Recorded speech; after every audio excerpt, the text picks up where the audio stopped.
Magandang araw po, welcome po sa aking channel, Love9 TV. Patalasasan po, meron po ba kayong mga properties na napapabayaan or non-performing assets? Plan nyo ibenta, pero wala kayong oras sa pagbenta nito.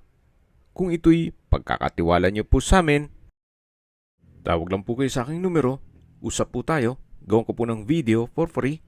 Yes, libre po, wala po kayong babayaran.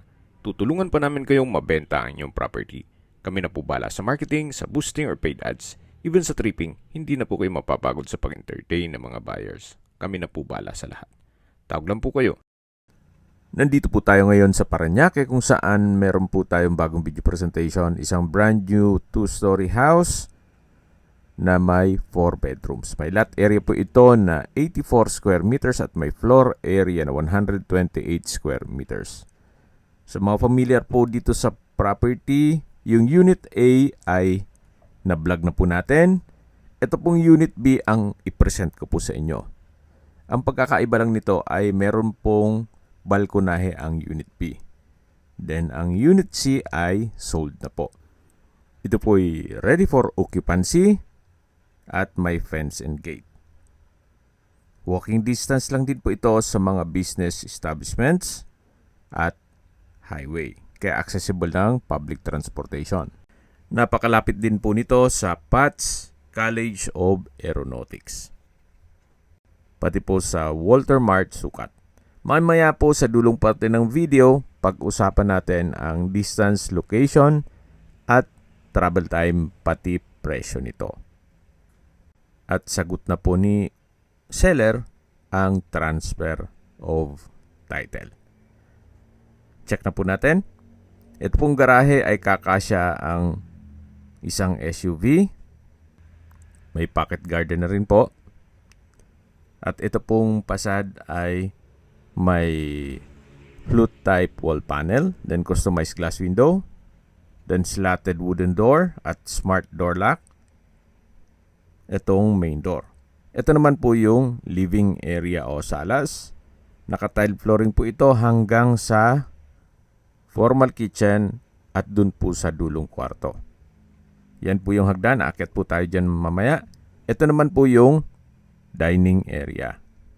Halos same floor plan nung Unit A. Meron din po itong formal kitchen. May stainless sink with faucet, range hood, wall-mounted kitchen cabinet, at storage ng kitchen utensils. Meron din pong space para sa refrigerator. May outlet na rin po. Dito naman po sa kabilang side, ito pong may glass wall and door. Ayan naman po yung natural ventilation. Na kung saan, pati po dun sa second floor, hindi po kulob ang second bedroom. Ang kagandahan po dito sa property na to ay may 4 bedrooms at 4 toilet and bath. Yan po yung formal kitchen. At dito naman po yung common toilet and bath na may bathroom countertop, tile bathroom wall, water closet with bidet, shower enclosure, hot shower set, bathroom window. Kumpleto na po ang 12 fixtures. Wala na po kayong ipapagawa dito. Ito po ay ready for occupancy. Ito naman po yung unang kwarto. Sa spasyo, sakto lang. Hindi naman siya ganun kaliit at hindi naman ganun kalaki. May center lamp, LED lamp.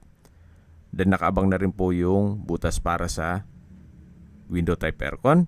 At ito naman po yung service area na pwede pong gawa ng dirty kitchen. At yan naman po yung likod ng bahay. Malaki naman po ito. Pwede po pong maglagay ng washing machine at dryer at kitchen countertop. Balik po ulit tayo dito sa loob. Yan po yung common toilet and bath. Dito naman yung formal kitchen.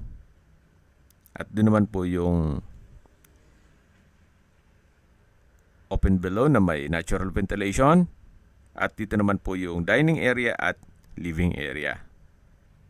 Pwede pong lagyan ng under stair storage At ito pong hagdan ay naka-wooden staircase, wooden handrail, at glass railing.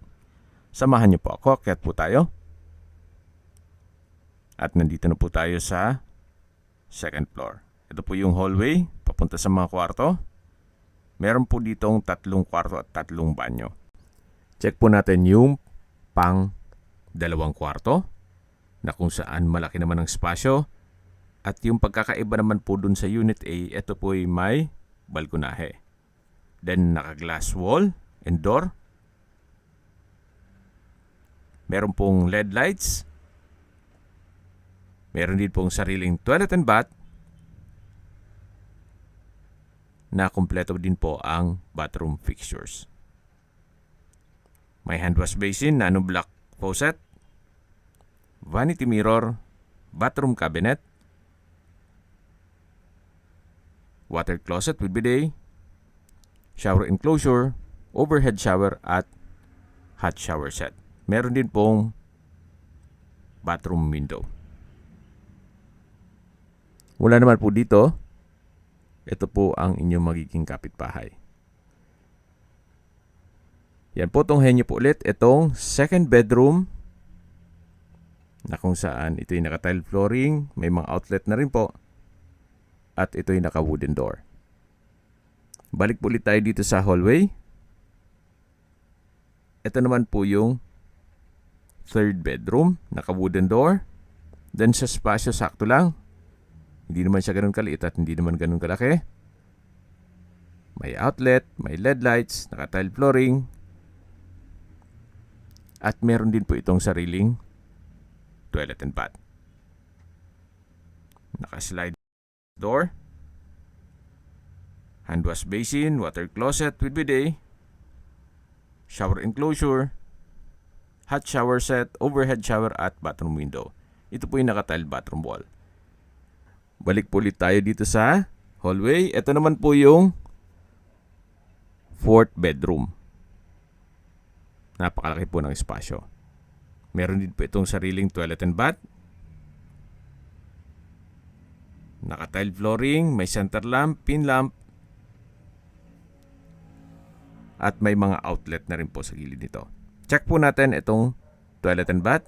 May hand wash basin, nano block faucet, water closet with bidet, shower enclosure, hot shower set, overhead shower, bathroom window, at tiled bathroom wall. Okay, sa distance, location at travel time portion na po tayo. Mula po sa Walter Mart, 210 meters lang po or walking distance. Mula naman po sa PATS College of Aeronautics, ang distance is 700 meters at ang travel time is 3 minutes. Kaya kung meron man po kayong estudyante sa PATS, yung mga magpipiloto, pwede na po kayo mag-invest muna dito. Then after makagraduate, mataas na po ang value nito, i-resale nyo na. At mula naman po sa SM Hypermarket, Sukat, ang distance is 500 meters at ang travel time is 2 minutes. Mula naman po sa UniHealth Parañaque Hospital, ang distance is 1.6 kilometers at ang travel time is 6 minutes. Mula naman po sa airport or sa Manila, ang distance is 11 kilometers at ang travel time is 25 minutes. Okay, sa presyo na po tayo. Binebenta po ito ni owner sa halagang 9.5 million pesos. Fair deal rin po, gawa ng sagot niya po ang transfer of ownership o sa title at ito ay brand new. 4 bedrooms, 4 toilet and bath, flood-free area at accessible po sa lahat ng business establishments. Kung may mga katanungan po kayo, tawag lang po kayo sa aking numero. At sa mga kababayan naman natin nasa ibang bansa, meron po akong WhatsApp, Viber, Telegram at Signal. Same number lang po, 0917-316-3399. Sa mga nagtatanong naman po ng aming Facebook, meron po aming Facebook page na Nov9TV at Facebook Real Video. Meron din pong TikTok at Instagram. May ibang YouTube channel po kami, the Nov9TV channel, Nov9TV Listings, Nov9TV On The Spot, Nov9TV Updates, at Nov9 TV House Rental. Sana po naibigyan nyo ang video presentation. Paki-like and subscribe na lang po sa aking channel para ma-update din po kayo sa aking future listings. Kung sakali po hanap nyo yung mas malaking sukat ng lupa, meron din po kami ibang listings na pwede nyong pagpilian. Huwag po kayong mag-atubiling tumawag sa amin. Then, let us know your budget para malaman namin kung anong property pwede naming ilog sa inyo. Sa lahat pong viewers, subscriber at nagtiwala po sa amin, salamat po sa suporta. Ingat po kayo lagi at yung pamilya. Maraming salamat po.